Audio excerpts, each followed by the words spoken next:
pencerahan di Inggris. Di Inggris, filsafat pencerahan dikemukakan oleh ahli pikir yang bermacam-macam. Keyakinannya salah satu sejarah pencerahan di Inggris ialah yang disebut deisme, suatu aliran dalam filsafat Inggris pada abad ke-18 yang menggabungkan diri dengan gagasan Edward Hubble dan Carbury 1581 sampai 1648 yang dapat disebut pemberi alas ajaran agama ilmiah. Menurut Hubble, akal mempunyai otonomi mutlak di bidang agama, juga agama Kristen ditaklukkan kepada akal. Atas dasar ini menentang segala kepercayaan yang berdasarkan wahyu. Ia bermaksud meneguhkan kebenaran dasar ilmiah dari agama. Dasar pengetahuan di bidang agama adalah beberapa pengertian umum yang pasti bagi semua orang dan secara langsung tampak jelas karena melalui ilmiah yang mendahului segala pengalaman dan pemikiran akali.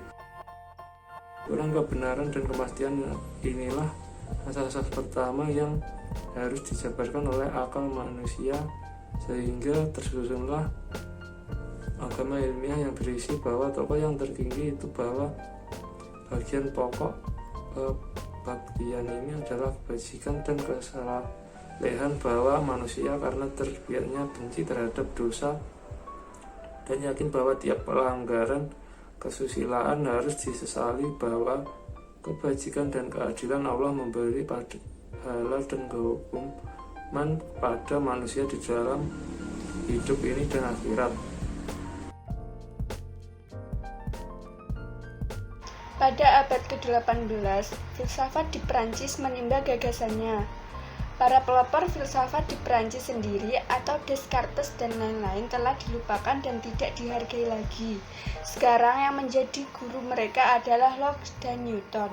Perbedaan antara filsafat Prancis dan Inggris pada waktu ini adalah demikian, bahwa di Inggris para filsuf kurang berusaha untuk menjadikan hasil pemikiran mereka dikenal oleh umum.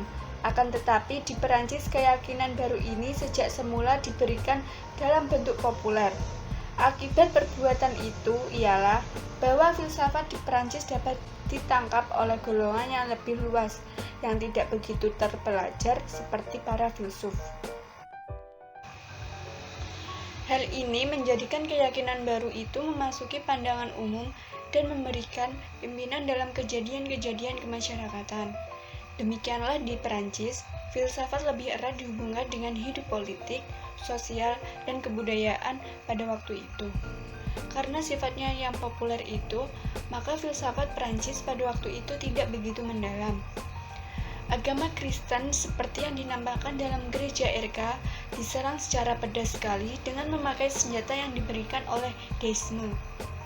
Sama halnya dengan di Inggris, demikian juga di Perancis, terdapat bermacam-macam aliran. Ada golongan ensiklopedis yang menyusun ilmu pengetahuan bentuk ensiklopedi, dan ada juga golongan materialis yang meneruskan asas mekanisme menjadi materialisme semata-mata. Selanjutnya, pencerahan di Jerman.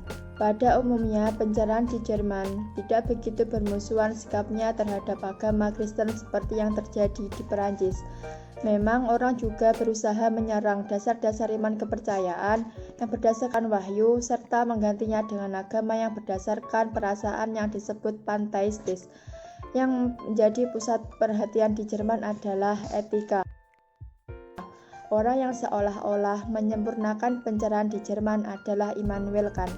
Munculnya Kant, dimulailah zaman baru, sebab filsafat mengantarkan suatu gagasan baru yang memberi arah kepada segala pemikiran filsafat di zaman yang lebih kemudian.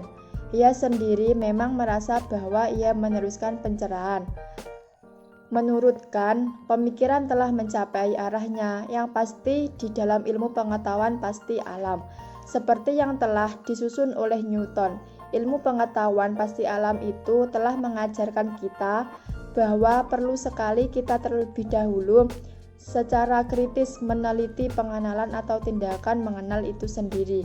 Filsafat Kant mengandung suatu kritik terhadap seluruh filsafat yang mendahuluinya dan membuka perspektif-perspektif baru bagi filsafat berikutnya.